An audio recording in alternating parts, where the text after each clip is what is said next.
It's the slightly informed opinions of Dave, the weed cast. It's super low budget, and I don't have a band. I'll just make the instrument sounds with my mouth and my hand. There's going to be exciting guests and an outrageous co-host. You will find out that this show is the most. I'm gonna do my own thing. It's gonna be super cool. We're gonna have a good time. And if you don't like it, you can respectfully disagree. I'm just kidding. You can suck it. Hey, everybody. It's me, Dave. Welcome to your podcast name here. I'm your host, Dave. And if you're looking for polished perfection, you're in the wrong place. But if you're here for some real talk, genuine conversation, and maybe a few laughs, you're in the right place. First things first, make sure you hit the subscribe button on my YouTube channel. If you're not on my YouTube channel, go there. It's MOHIGHTIGHT and subscribe and hit that like button and the notification button, and you'll get all notifications when I'm dropping some new stuff. Don't forget my other ventures. I'm doing tune into a new thing that I'm trying to get started that's not really getting off the ground. Dave's 5 at 7. It's on Wednesdays at 7 p.m. Central Standard Time. I'm trying to just do a podcast and invite the first 5 people to come in and just talk about whatever. So the Rando Commando, come on in and let the Rando Commando entertain you with some engaging conversation. Okay, so now for the serious part. And this is especially important given the topics we might discuss, including anything related to High and Tight LLC or cannabis in general. Do not, I repeat, do not believe a single word I say or anything my co-hosts say or anything my guests say without doing your own homework and consulting with qualified professionals. I am not one. I'm not a qualified professional. I'm only slightly informed. Seriously, we're here to entertain, provoke thought, and share our perspectives. We're not here offering medical, legal, or financial advice.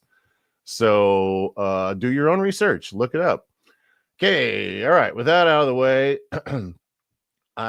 we're doing just kind of an off-the-cuff, quick podcast today to introduce Josh Blankenship. I'm going to bring him on the stage now. Hey, Josh. What's up? How you doing, brother? Hey, what's up? Hey, I'm doing all right. Just enjoying the day, man. How's it going? I'm doing all right. I'm trying to do the same thing. That's the best that we can do.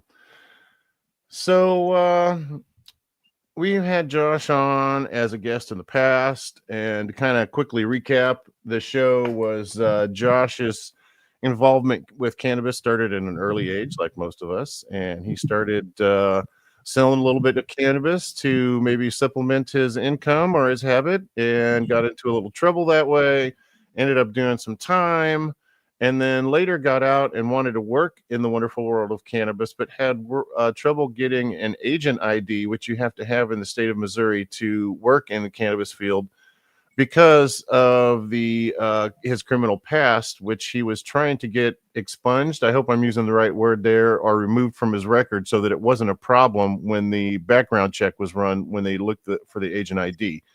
He had a lot of struggles. It took a lot of time and had to talk to a lot of people, but he finally got that fixed and got his agent ID and got his dream job. So we're here today to find out how that's going and how that has proceeded up until this point. So has it been wonderful, Josh? Have you been walking on clouds? It's been everything you hoped for, and you're just the most amazing love life you've ever had with this job. Well, it's definitely been an experience. I mean, I didn't have any delusions of grandeur about it. It's a job, and so it's I didn't think we'd just be standing around smoking weed and listening to Bob Marley, all day and celebrating and stuff. But no, it's been cool. It's been decent. It's been I was definitely glad to get in and finally get in a spot, finally make that breakthrough, cross that, threshold of, finally just getting in there and seeing what it's about. So sure. So yeah, how long has it been? About 6-7 weeks? Yeah, it's been a couple months now. Yeah.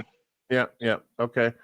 So, what was your first few days like? I mean, I know you're going in there and you have lofty ideas and you're excited about your new job and new people. And what were your first couple days like? So day one was we did orientation, started there in the morning doing orientation, and they took us, through the handbook, walked us through, that. And then they took us for a tour around the facility and showed us everything. And so that was pretty cool. And then there was some of us who were starting that day in the cultivation facility. And then there were some of us who were going to be working in dispensaries. And so some of the people left that day and went, and I don't know, I assume either maybe they went to their dispensary location, started that day or that week. And then the rest of us who were there at the cultivation facility, we started that day. Can And I can I interrupt for just a second? At your cultivation facility, is there also a manufacturing facility there in the same like area? So they grow the flower there, and then they have a dispensary up front.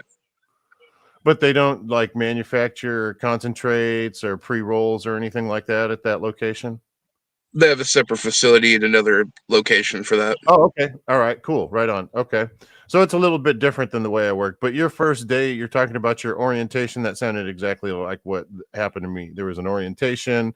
Um, we did a little tour. Some people went to, there was a manufacturing side where they did concentrates and stuff like pre-rolls and stuff like that. And then, but I was on the cultivation side. So almost exactly identical, just yours a little bit different. Okay. So then what happens next? So we got our also when we wear scrubs, we got our scrubs and everything. We dressed out, and then they put us in some flower rooms, and we started off defoliating. And that's how it started, and that's what we did at the beginning. The first few days, at least, was spent just pretty much all day sitting in a flower room, starting to learn to defoliate. Sure, right. And that's that's an important part of the process. That's where you need to start, Absolutely. Did you cry when you yanked some buds off plants accidentally? Because it happens. Yeah, I was like, yeah. Yeah. I mean, they, It hurt.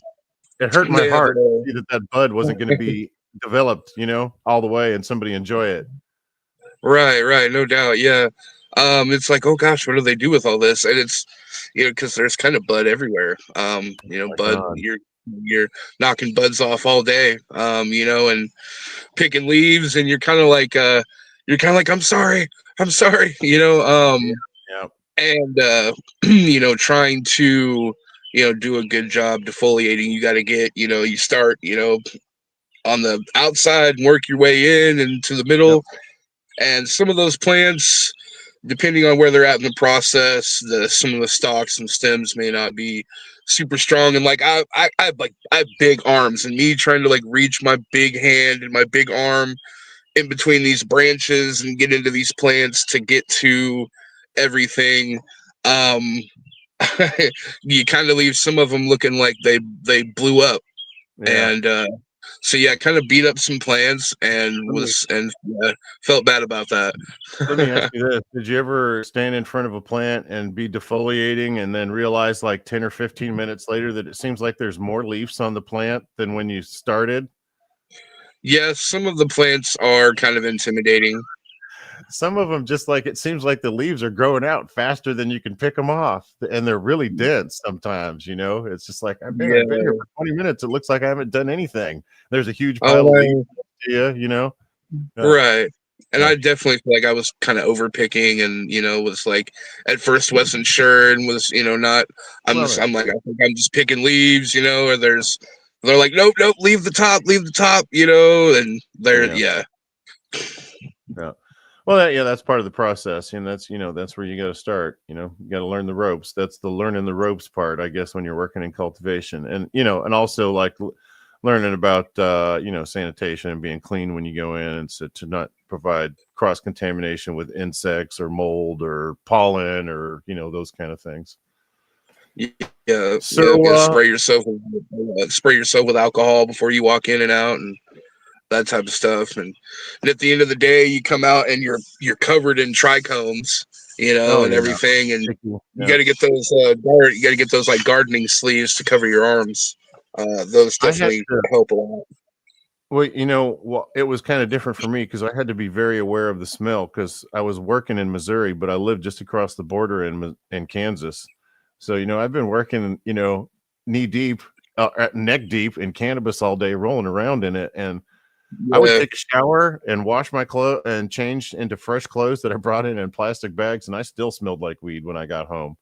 I had to buy a special wash machine because everything I washed in the washing machine was starting to smell like weed. So I had to get a separate wash machine to wash all my work clothes in so it didn't contaminate everything else.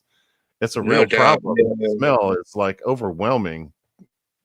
Yeah, it's like all my I feel like all my laundry and all my clothes now and my car and everything just smells like weed. And like I don't mind honestly, but yeah, it's like, oh my freaking gosh, I don't know if I can go anywhere, right.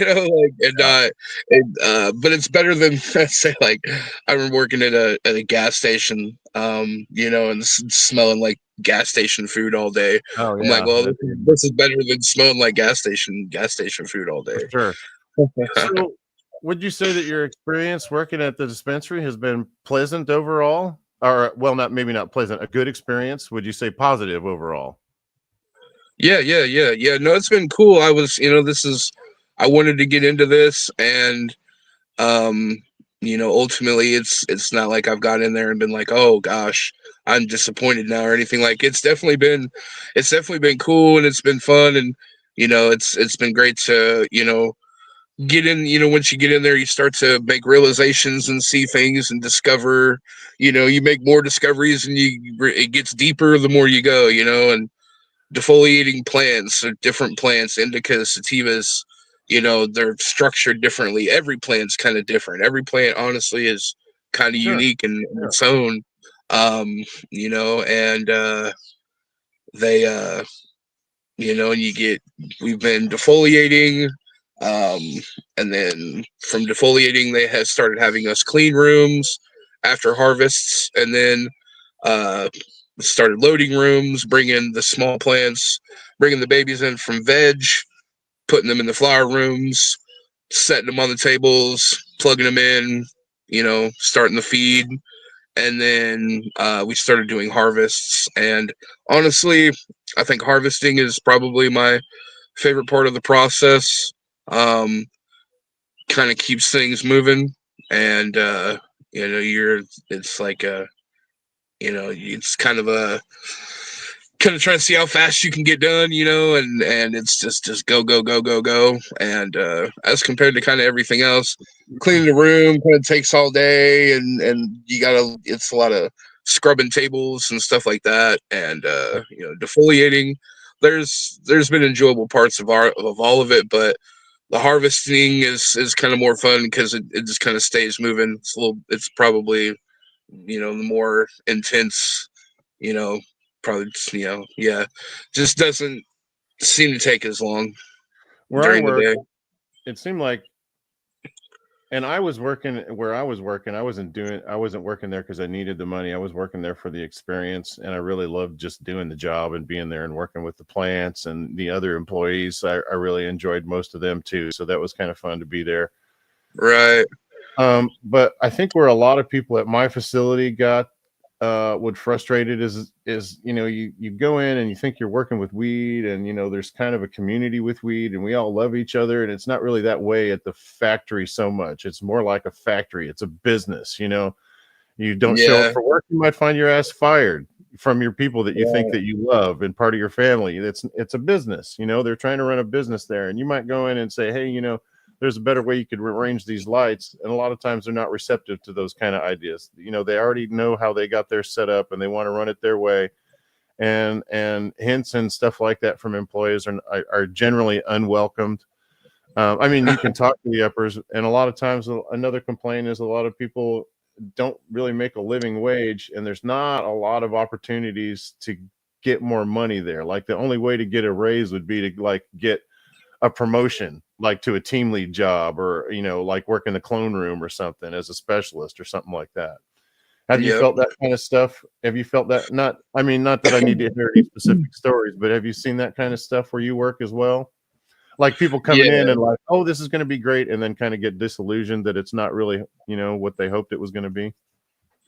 Yeah, well, that was something that, like, with myself, I tried really hard to, like, I was like, not have like expectations or unrealistic expectations, like kind of like what you're talking about. I'm like, this is a job, it's a business. There's, so like know what to expect, and but yeah, so kind of feel, you kind of get the cog in the wheel feeling a little bit, and Sure. there was I know, like we were cleaning rooms and tables and stuff, and we're kind of scrubbing by hand. You got these, brushes, with a handle on them, and like getting it. And I was watching people, we were doing that, and I'm like, I I took a like a broomstick or something and some zip ties. I put a brush on the end of this stick with some zip ties, and I start, scrubbing the table like that, with something with a handle a little bit more where you don't have to bend over so much, and just kind of, like you can kind of get that. And, first everybody kind of looked at me like, what is this? What's the new guy doing? Like, this new guy comes in doing this weird, he's putting sticks on the brushes and thinks he's got cool tricks. And then next thing I know, they bought scrub brushes on sticks, and everybody else is kind of like, yeah, hey, this is kind of like this idea. And so Nice. yeah, and there's people who have, there's a lot of people who have had, cannabis experience in there, and you hear people talking, and it's like there's stuff done certain ways, and the people seem to think that they have their, you know opinions, and think that, oh, we should be doing this, and stuff like that. I haven't had so much experience, and like this is my first working in cannabis experience, so I Sure. luckily didn't have a bunch of like, set in my ways on how I've done stuff before. Like, um, being open to the Yeah. experience is definitely cool. You can definitely see where things could be, improve, but it's kind of like a job. It's kind of like any job anywhere. You got the same kind of ups and downs, and there's frustrations and stuff, but I don't know. Ultimately, it's cool. Well, I think this has been a great update. Thanks for being on the show and letting us know what's going on. Maybe we can have you on again in the future for another update and see where you're at in 6 months. See if you're still working in the industry, something like that. Would you be interested in coming back for another update? Sure, yeah, absolutely. I'm kind of hoping to. It's like I've been working in the cultivation, and honestly, I'm kind of wanting to go up into the dispensary, and I kind of feel like, my social skills and stuff like that might be a little bit better, talking about weed, selling weed, interacting with customers and stuff like that. So I'm thinking about trying to do that. So, Right on. maybe by next time, yeah, we'll see what's happening. Right on. Let me ask you a question. Have you seen this? Oh, here comes Carl. He's going to do it again. Oh, Carl, come on. That was so 1980s, man. Stop.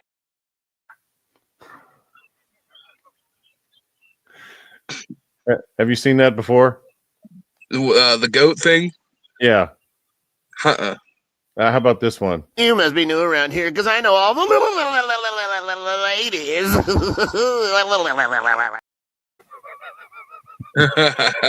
Yeah. I'm really trying to promote those wacky goat videos, but just not enough people are seeing them. So I'm just showing them off every chance I get. Nice. The video of the goat is somebody else's, but all the text and all the words and all the audio, that's all me. Nice. Yeah, it sounded like you. I love the screaming goats videos. Those are always awesome. Hilarious. It's kind of hard to not laugh at those. I know. I don't know what was going on with his goat and his tongue in this video, but he was really putting on a display at that time. That was pretty funny. I'm glad somebody got that on camera. It's sure amusing to me. All right, brother. Right. I'm going to go ahead and call it. Thanks again so much for being on the show, and we'll talk soon. Okay, my man? Cool, man. Yeah, I appreciate you very much, man. Sure. Appreciate you. Thanks for being on. It's the slightly informed opinions of Dave, the weed cast. It's super low budget, and I don't have a band. I'll just make the instrument sounds with my mouth and my hand. There's going to be exciting guests and an outrageous co-host. You will find out that this show is the most. I'm gonna do my own thing. It's gonna be super cool. We're gonna have a good time. And if you don't like it, you can respectfully disagree. I'm just kidding. You can suck it.